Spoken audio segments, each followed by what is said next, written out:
Hello my YouTube family. Episode के start में हम देखते हैं कि आनंद चिनापत से कहता है कि शुक्र है चनिका आपके ड्रेस ले आई थी। तो वो कहते हैं हाँ ठीक है। तभी वो इसे कहता है कि मैं टॉम को ढूंढने जा रहा हूँ, मुझे नजर नहीं आ रहा और मॉम वगैरह का ख्याल करना, मैं आ रहा हूँ। अब जैसे ही वो जाता है आनंद पीछे से कहता है कि ये तो सिर्फ बहाना है टॉम का, या असल में चनिका को ढूंढने जा रहा है। अब जैसे ही वो जाता है इधर से दिखाते हैं कि नेट पिक्स ले रही होती है टॉम के साथ और टॉम खांसता है तो उसे कहती तुम्हारी तबीयत ठीक नहीं हुई ना। अब वो उसका बुखार वगैरह चेक कर रही होती है, पीछे से चिनापत इन दोनों को देख लेता है और जेलस हो रहा होता है। अब फिर वहाँ पर ही टॉम कहता है मैं बिल्कुल ठीक हूँ। तभी वो कहती ठीक है, फिर हम दोनों सेल्फी लेते हैं। अब वो सेल्फी लेने लगती है तो दिखाती है कि इसके मोबाइल की बैटरी लो हो जाती है। तभी फिर टॉम कहता है कि ठहरो, मैं कार से लेकर आता हूँ बैटरी चार्जिंग करने वाला। तभी वो कहती है कि नहीं इसकी ज़रूरत नहीं है। तो वो कहता है कि नहीं, इतनी प्यारी जगह है, पिक्स तो बनती है, मैं अभी लेकर आता हूँ। अब वो जैसे जाने लगता है तो दिखाते हैं कि चिनापत उसके पास आता है और जैसे ही उसके पास आता है तो चनिका उसको देखकर मूड ऑफ कर लेती है और कहती है कि इतनी खूबसूरत जगह है, लेकिन दूसरी तरफ जब तुम्हें देखो तो पूरा मूड ऑफ हो जाता है। तभी फिर चिनापत उसे बातें सुनाता है कि हाँ, तुम्हें तो सिर्फ टॉम को देखकर ही खुशी महसूस होती है ना। तभी वो कहती है कि क्या मतलब, ये तुम क्या कह रहे हो। तभी वो कहता है मैं जो भी कह रहा हूँ मैं ठीक कह रहा हूँ। तभी वो कहती है तुम्हारे जैसा इंसान सिर्फ ऐसी ही बातें कर सकता है, इतने गंदे मुंह से जो बात करते हुए दिल करता है कि बस तुम डूब के पानी में मर जाओ, तुम्हारे से बदुआ ही निकलती है। और वो उसको देखने लग जाता है। चिनापत की मॉम आनंद से कहती है कि चिनापत कहाँ है। वो कहता है कि वो टॉम को ढूंढने गया है। तभी फिर वहाँ पर वो देखती है टॉम कार के पास होता है। वो भी कहता है कि हाँ चिनापत कहाँ है। तभी फिर वो आनंद से कहती है उनकी मॉम कि जाओ उसको बुला के लाओ, हमने जाना है। तभी वो कहता है ठीक है। जैसे मीन अपनी चाल चलती है और आंटी से कहती है मेरे कपड़े भीग चुके हैं, मैं यहाँ पर विलेज में अपने गरीबों को ये कपड़े देकर आती है। और इसकी माँ उसकी बात से इंप्रेस होती है, वो कहती ठीक है तुम जाओ। अब दिखाते हैं कि चिनापत इसी तरह बहस कर रहा होता है नेट से और उसे कहता है कि तुम मुझे किस तरह की बदुआएं दे रही हो। तो वो इसे कहती है कि मैं बदुआ नहीं दे रही, मैं ठीक कह रही हूँ। तभी उसे कहता है तुम यही चाहती हो कि मैं मर जाऊँ। तो इसे कहती है कि मैं नहीं चाहती कि तुम मर जाओ, लेकिन जिस तरह की तुम सलूक करते हो मैं सिर्फ उसके लिए तुम्हें बता रही हूँ। तभी फिर वो इसे कहती है मैंने तो सिर्फ जहन्नुम का लफ्ज कहा है, जहन्नुम से भी बढ़कर जो कोई लफ्ज होगा ना, मैं चाहती हूँ तुम उसमें डूब के मर जाओ। तभी फिर दिखाते हैं कि वो उसको फिर किस करने लग जाता है। अब जैसे ही वो उसको किस करता है तो मीन उन दोनों को देख लेती है। जैसी मीन देखती है तो उसका दिल टूट जाता है और वहां पर ही वो मुंह बनाने लग जाती है। अब वो जैसे ही किस करके नीट को फ्री होता है तो नीट उसे कहती है कि बस हो गया या और करना चाहोगे। तभी वो इसे देखने लग जाता है और वहीं नीट रोने लग जाती है और उसे कहती है कि तुम जैसा इंसान यही कहता है ना कि किस करो और मामला खत्म, अभी भी तुम्हारा मामला खत्म हुआ है कि नहीं। अब वो बहुत ज्यादा शर्मिंदा हो जाता है और नीट वहां से ही रोते हुए चली जाती है। अब इसको फील होता है कि इसने बहुत बुरा किया है, ये पीछे से उसको बुला भी रहा होता है चनिका, लेकिन वो वहां से ही चली जाती है। नीट वापस आती है तो मिसेस आपा उसे घूरने लग जाती है। वहाँ पर ही चिनापत भी उसके पीछे आ जाता है और टॉम कहता है नीट से चलो हम पिक्स लेते। तो उसे कहती नहीं इसकी जरूरत नहीं है। तभी वो कहते क्या हुआ, तुम्हारा मूड क्यों ऑफ है, क्या चिनापत ने तुम्हें कुछ कहा है। वो कहती है कुछ भी उसने नहीं कहा। अब टॉम पूछने लग जाता है। वहाँ मिसेस आपा टॉम को डांट देती है कि जब वो कह रही है कि कुछ नहीं चिनापत ने कहा है तो तुम क्यों पंगा लेने के चक्कर में। वो चुप हो जाता है। तभी वो कहती है तुम अपना ड्रेस लाए हो कि नहीं। टॉम कहता है कि नहीं फिलहाल वैसे भी मैं घर वापस जा रहा हूँ। तो वहाँ पर ही मिसेस आपा उसे कहती है कि नहीं तुम्हारी तबियत खराब है तुम मत जाओ। वहीं नीट भी कहने लग जाती है अगर तुम जा रहे हो तो मैं भी साथ चलूंगी। तभी मिसेस आपा नीट को डांट देती है कि तुम्हें पता ना उसकी तबियत खराब है, रास्ते में अगर तुम लोगों के साथ कुछ हो गया तो।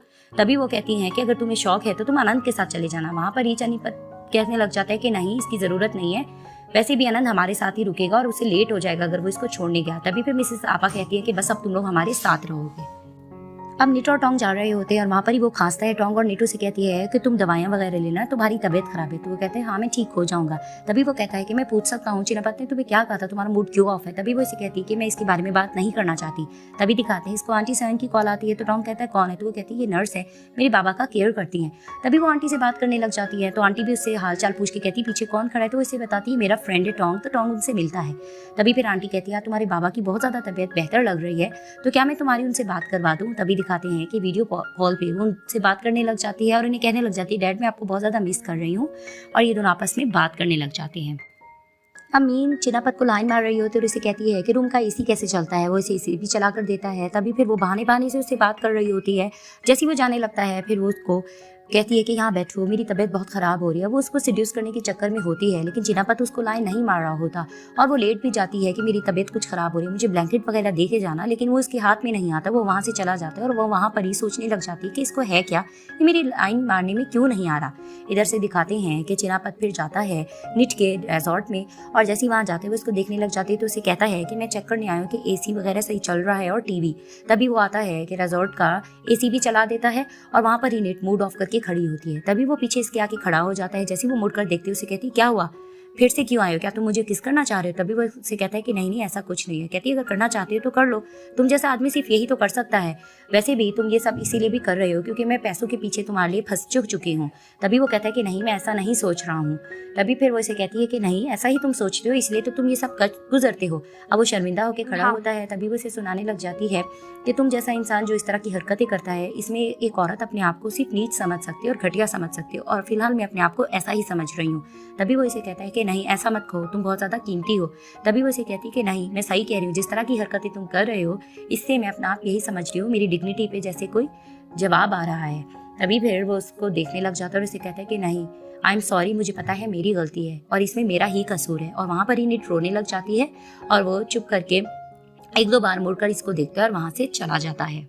अब दिखाते मीन मिसेस आपा के पास आती हैं और इधर उधर की बात करने के बाद कहने लग जाती है एक चीज़ से मैं बहुत ज़्यादा अनकंफर्टेबल हो रही है, मैं आपको कुछ बताना चाहती हूँ। तभी मिसेस आपा कहती है हाँ तुम मुझे हर चीज़ बता सकते हो, बताओ, कहीं ये वजह कोई चनिका तो नहीं जिसकी वजह से तुम अनकंफर्टेबल हो? तभी वो इसे कहती कि हाँ आज मैं गई थी कपड़े देने के लिए, तभी मैंने देखा था कि चनिका चिनापत को किस कर रही थी। अब वो इस तरह की कहानी बताती है जिससे सुनकर मिसेस आपा और ज़्यादा हाइपर हो जाती है और गुस्सा होने लग जाती है। तभी दिखाते हैं कि मिसेस आपा नीट को साइड पर बुलाती हैं और इसे पूछने लग जाती है कि तुम यहाँ जॉब क्यों कर रही हो, अपने फादर की वजह से ना? तो वो कहती है हाँ उनका बहुत ज़्यादा एक्सपेंसिव है जिसकी वजह से मैं जॉब कर रही हूँ। तभी वो इसे कहती है कि अगर मैं तुम्हें 1 बिलियन दे दूँ क्या तुम यहाँ से जॉब करना छोड़ दोगी? तभी फिर नीट कहती है कि नहीं मैं इस तरह की लड़की नहीं हूँ, अगर मैं पैसा ले रही हूँ तो मैं इसकी बजाय में हार्ड वर्किंग करना चाहती हूँ, ना कि मुफ्त का पैसा लेना चाहती हूँ। तभी फिर उसकी मॉम कहने लग जाती है मुझे ये तो बताओ क्या तुम्हारे फादर जानते हैं कि तुम यहाँ पर अकेले किसी अजनबी के साथ रह रहे हो, खाती पीते भी उसके साथ और उसके घर में रह रही हो? तभी वो उसे कहती है मेरे फादर को नहीं पता। तो वो कहती है कि जाहिर सी बातें उन्हें पता होगा तो उन्हें अच्छा तो नहीं लगेगा अगर मेरा बेटा भी अपनी गैरत को बेचकर इस तरह से मेरे लिए पैसे लाए और मैं बीमार हूँ, तो मैं तो यही चाहूंगी कि मैं मर जाऊं, लेकिन मैं ये चीज़ पसंद नहीं करूंगी। अब वो इस तरह की इसको बातें सुनाती हैं तो नीट रोने लग जाती है। तभी वो इसे कहती है जाहिर सी बात है अगर मैं ऐसा सोचती हूँ तो तुम्हारे फादर भी ज़रूर ऐसा सोचते होंगे कि एक इंसान अपनी गैरत को बेचे और फिर इस तरह का काम करे। अब जिस तरह से वो इसको ये बात कह गुजरती हैं वहाँ पर इसका दिल टूट जाता है और ये रोने लग जाती है। अब दिखाते कि नीट बहुत ज़्यादा फूट फूट के रो रही होती है। वहाँ दिखाते चिनापत गुजर रहा होता है, इसको रोता हुआ देखते है, इसके पास आता है। तभी उसे कहता है कि क्या हुआ तुम्हें, तुम क्यों रो रही हो? तभी वो इसे कहती है कि कुछ नहीं है। वो जाने लगती है तो दिखाते कि चिनापत इसको बाजू से पकड़ लेता है। तभी वो इसको कह देती है कि प्लीज़ छोड़ दो। तभी वो फिर आखिर आराम से उसका हाथ छोड़ देता है। तभी वो रोने लग जाती है। उसे कहता है मुझे वजह तो बता दो, आखिर तुम क्यों रो रही हो? तभी वो कहती है कि अगर मेरे फादर को इसके बारे में पता लगेगा तो पता नहीं उन पर क्या गुजरेगी। तभी वो इसे कहती है तुम्हारे फादर को आखिर क्या पता लगेगा? तभी वो इसे कहती है ये मेरा मसला है, मैं नहीं ज़रूरी समझती तुम्हें बताना।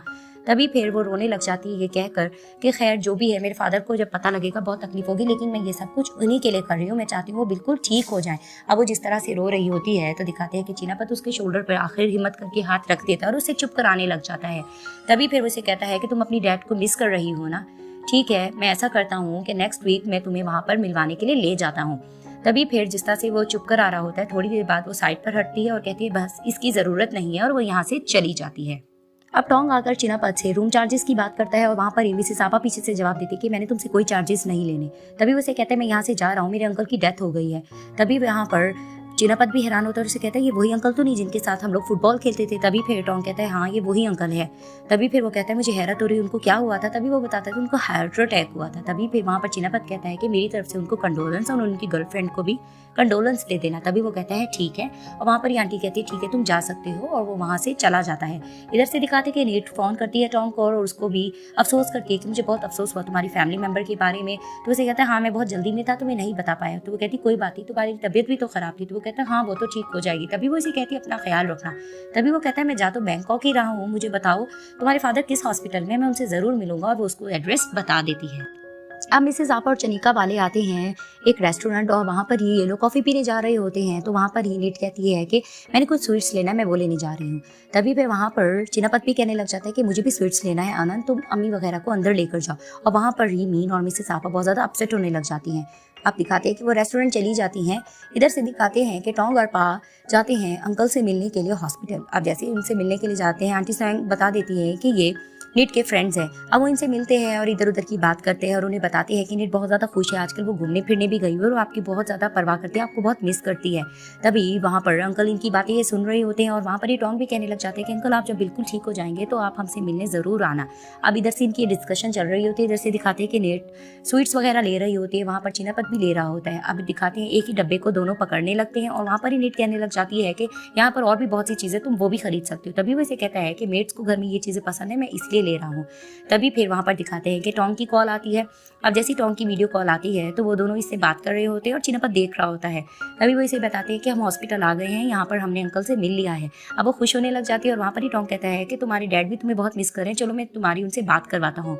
अब नीट की वो वहाँ पर ही वीडियो कॉल पे बात करवाने लग जाती है और वो डैड को देखने लग जाती है कि डैड आप जिस तरह से मुझे मिस कर रहे हैं मैं भी आपको बहुत ज़्यादा मिस कर रही हूँ और मेरा बहुत दिल चाह रहा है कि मैं आपको हग करूँ। और वहाँ पर ही चिनापत इसको देखने लग जाता है कि ये बहुत ज़्यादा अपने डैड को मिस कर रही है। अब दिखाते हैं कि चिनापत चनिका को आखिर बैंकॉक ले आता है। वहाँ पर ही जैसे ही एंटर होते हैं दोनों बहस करने लग जाते हैं क्योंकि लोग बाय रोड आए होते हैं। वैसे यही कह रहा होता है कि टाइम पे ले तो आए हो, लेकिन वो इसको बातें सुना रही होती है, तुम मुझे कितना लेट लेकर आए हो। तभी फिर वो आखिर पूछ लेती है कि आखिर तुम्हें क्या ऐसा सूझा कि तुम मुझे यहाँ पर अचानक से ले आए। तभी वो इसे कहता है कि तुम्हारा दिल चाह रहा था ना कि तुम अपने फादर को हक करो, मैं इसलिए तुम्हें ले आया हूँ। लेकिन वो सामने चली जाती है। अब दिखाते हैं वो अपने फादर को मिलने के लिए ICU में जाती है। वहाँ पर ही इसके फादर सो रहे होते हैं और आंटी ने इसे बताया था वो अभी सोए, तो कहती कोई बात नहीं, सोने दो। वहाँ पर ही दिखाते हैं कि ये उनका स्लो ग्लोब साइड पे पकड़ के रखती है और कहती है कि आपकी ख्वाहिश थी ना कि जब आपने पहले ये लिया था तब आपने हमारा घर लिया था। तभी वो अपने फादर को स्नो ग्लोब हाथ में रखती है और कहती है कि हम ज़रूर दोबारा से घर लेंगे और उसमें हम इकट्ठे ही रहेंगे। अब जिस तरह की वो बातें करी होती है चिनापत देख रहा होता है। तभी फिर आखिर वो इनको स्पेस देकर बाहर चला जाता है। अब जैसे ये बाहर उसका वेट कर रहा होता है तभी दिखाते हैं कि आ जाती है आंटी स्वैंग और कहती है कि तुम अब तक यहाँ बैठे हो। तभी वो उसे कहता है मैं तुम लोगों को घर जो ड्रॉप कर दूंगा। तभी आंटी कहती है इसकी ज़रूरत नहीं है, यहाँ पर वो काफ़ी देर तक बैठी रहेगी तो लेट हो जाएगा। तभी वो कहता है कोई बात नहीं, जितना भी लेट हो जाए, आज वैसे ही मेरा फ्री डे है, मैं आप लोगों को घर ड्रॉप कर दूंगा। और आंटी सहग उसकी अच्छाई देखकर थोड़ा इम्प्रेस होने लग जाती हैं। अब चिनापत इन दोनों को घर ड्रॉप करता है। वहाँ पर ही चनिका इसका थैंक्स करती है तो वो कहता है कोई मसला नहीं। तभी वो देखता है कि कुछ शराबी वगैरह बाहर बैठे होते हैं तो वो कहता है मैं तुम लोगों को घर तक रूम तक छोड़ देता हूँ। तभी चनिका कहती है इसकी ज़रूरत नहीं, हम चले जाएंगे। तभी फिर वो आंटी को अल्लाह हाफिज़ करता है और वो दोनों वहाँ से जाने लगती हैं। तभी फिर आंटी कहती है कि ये मुझे अच्छा इंसान लग रहा है, लेकिन तुम कह रही थी कि तुमने इसका जॉब छोड़ देनी है, मुझे भला इंसान लगा है। तभी चनिका कहती है इसके 2 रूप हैं, फिलहाल मैं आपको नहीं बता सकती, ये कुछ चेंज है। तभी आंटी थोड़ा हैरान हो जाती है और अंदर चली जाती है। अब दिखाते हैं कि चिनापत जैसे ही घर आता है तो इसकी मॉम थोड़ा इससे खफा होती है। तो वो कहता है आप कब यहाँ पर बैंकॉक आई। तो वो कहती है मैं बस आ ही गई थी तुम लोगों के बाद, तुम्हें कौन सा कोई मेरी परवाह है। अब इसकी मॉम इसको इस तरह की बातें सुनाती हैं। तभी खैर वो परवाह के बगैर रूम में चला जाता है। तभी फिर दिखाते हैं कि वो मीन की मॉम को कॉल करती है और मीन की मॉम को सब कुछ बता देती है। वो भी इसे कह रही होती है कि तुमने अपने बेटे को डांटा नहीं। तभी वो कहती है कि मैं इसको नहीं डांट सकती, मैं डांटती हूँ ये ज़्यादा जिद करता है। तभी वो उनको तसल्ला देती है कि मैं सब कुछ हैंडल कर लूँगी और मीन से भी बात करती हैं और मीन को भी कहने लग जाती हैं कि तुम घबराओ नहीं। तब वो कहती है कि नहीं ऐसा कोई मसला नहीं, चिनापत का दिल अच्छा है इसलिए उस लड़की को उसने घर में रखा हुआ है। तभी फिर वो कहती है कि नहीं नहीं तुम अच्छी लड़की हो, तुम इसलिए इस तरह का सोचती हो, लेकिन तुम परेशान मत हो, मैं जल्द इस लड़की को इसकी ज़िंदगी से निकाल फेंकूंगी, तुम लोग परेशान मत होना। अब आंटी साइंग नींद से उठती हैं, वॉशरूम करके आके कहती है नीट तुम अब तक जाग रही हो। तभी वो इसे कहती है कि हाँ मैं जाग रही हूँ, फिलहाल मैं घर इंस्टॉलमेंट पे ढूंढ रही हूँ। जाहिर सी बात है अगर हमारे फादर डिस्चार्ज हो गए तो वो मेरे साथ किसी घर में ही रहेंगे ना। तभी आंटी कहने लग जाती है तुम्हारे पास इतना पैसा है। तभी वो इसे कहती है कि घर तो ढूंढना है, जाहिर सी बात है हमने रहना तो घर में ही है। अब वो घर को लेकर परेशान होती है और आंटी यही कहती है कोई सस्ते से सस्ता बेशक देख लो, मैं तो तुम लोगों के साथ रहूंगी, मुझे इसमें कोई मसला नहीं। तो वो कहती हाँ, और वो इसको चीज़ को लेकर बहुत ज़्यादा परेशान होती है। अब दिखाते हैं सुबह उठ के ये हॉस्पिटल जाती है, वहाँ पर ही टोंग और पा भी बैठे होते हैं। वो दोनों इनसे मिलते हैं और कहते हैं क्या हुआ, तुम्हारी आंखें इतनी सूजी हुई क्यों लग रही है। तभी वहाँ पर नीट बताती है कि जाहिर सी बात है अगर मेरे फादर डिस्चार्ज हो गए, मुझे यही टेंशन है, मेरा घर भी हमसे छीन लिया गया है तो हम कहाँ रहेंगे, इसी चीज़ के लिए मैं परेशान हूँ। तभी वहाँ दिखाते हैं कि डॉक्टर आते हैं तो ये डॉक्टर से मिलती है और डॉक्टर से पूछने लग जाती है कि मेरे फादर कब तक ICU में रहेंगे, क्या हम उन्हें डिस्चार्ज अब नहीं कर सकते, और अगर करेंगे भी तो आखिर कब तक का टाइम है। तभी डॉक्टर उन्हें बता देते हैं कि अब तक की मेडिकल रिपोर्ट के मुताबिक आपके फादर बिल्कुल ठीक हो चुके हैं, उन्हें कोई प्रॉब्लम भी नहीं है, वो आहिस्ता आहिस्ता रिकवर भी कर जाएंगे, आप लोग जब चाहो इसे लेके जा सकते हो, इस मंथ के एंड में आप लोग जरूर इनको हॉस्पिटल से ले जाओ। तभी वो कहती है ठीक है। अब नीट अपने फादर से मिलने जाती है और उनको कहती है कि आप बहुत जल्दी ठीक हो जाओगे, मैं आपके लिए बहुत प्रे कर रही हूँ। तभी उनके फादर आंखों से कोई इशारा कर रहे होते तो कहती है आपको क्या चीज़ चाहिए। तभी टॉन्ग समझ जाता है कि ये स्नो ग्लोब की बात कर रहे हैं। तभी फिर नीट उनको स्नो ग्लोब देती है और उन्हें कहती है कि आप हमारे घर को मिस कर रहे हैं ना। तभी वो वहाँ रोने लग जाते हैं, तो ये भी रोने लग जाती है और अपने डैड से प्रॉमिस करती है कि आप परेशान मत हो, आप हॉस्पिटल से जैसे डिस्चार्ज होंगे तो हम दोनों उसी घर में ज़रूर रहेंगे। और वहाँ पर ही ये रोने लग जाती है और टोंग और पा भी अफसुर्दा होने लग जाते हैं। अब जैसे ये बाहर निकलती है, आंटी इसको डांटने लग जाती है कि तुमने अपने फादर से झूठ क्यों बोला था। तभी वो कहती है डॉक्टर ने कहा था ना कि फादर से बहुत ज़्यादा इस तरह की बातें नहीं करनी, उन्होंने स्ट्रेस नहीं देना, मैंने इसलिए झूठ बोला है। तभी फिर आंटी कहती है कि तुम पैसा कहाँ से लाओगी। तभी वो कहती है कि कुछ ना कुछ तो करना होगा, मेरी पे बढ़ गई है। वहीं टोंग पूछता है कि कितनी ज़्यादा पैसों की ज़रूरत है इस घर के लिए। अब वो बताती है कि 10 मिलियन का घर है। तभी फिर पा कहती है कि तुम्हारी सैलरी बढ़ गई, तुम इंस्टॉलमेंट से वो घर तो ले सकती हो। तो वो कहती हाँ, मैं इंस्टॉलमेंट से ये घर ज़रूर ले सकती हूँ। अब दिखाते हैं ये उसी बंदे के पास जाती है जिन्होंने इनका घर लिया होता है। अब ये उनसे बातचीत करती है, लेकिन वो बंदा थोड़ा खरूश होता है, वो उनकी बातों पर नहीं आ रहा होता, ना ही यकीन कर रहा होता। साफ सुनाता है कि तुम्हारे फादर से मेरा ट्रस्ट उठ गया है, इसलिए मैं इंस्टॉलमेंट में पैसे नहीं ले सकता, मुझे कैश में पैसे चाहिए। अब वो बहुत ज़्यादा मना भी रही होती है, लेकिन वो नहीं मान रहे होते कि नहीं, मेरा ट्रस्ट उठ गया है, ये घर बहुत से लोग लेना चाहते हैं, अगर लेना है तो मुझे कैश में पैसे दे दो और टाइम कम है। तभी फिर वो परेशान हो जाती है और बाहर निकलती है। अब टोंग और पा इनका बाहर वेट कर रहे होते हैं और इसी खुशी में होते हैं कि शायद वो अंकल मान गया होगा। लेकिन ये रोते हुए बाहर निकलती है, तो वो कहते क्या हुआ, बात बनी कि नहीं। तभी वो बता देते हैं कि नहीं, वो कैश में पैसे मांग रहे हैं, वो इंस्टॉलमेंट पे नहीं मान रहा है। तभी फिर वो रोने लग जाती है और कहती है कि फिलहाल मेरे पास कोई रास्ता नहीं है, मुझे नहीं समझ में आ रहा कि आगे मैं क्या करूं। और वहाँ पर टोंग भी बहुत ज़्यादा सैड हो जाता है कि उसे समझ नहीं आ रहा था कि वो निट के लिए क्या करे। और यहाँ पर ये पार्ट एंड हो जाता है।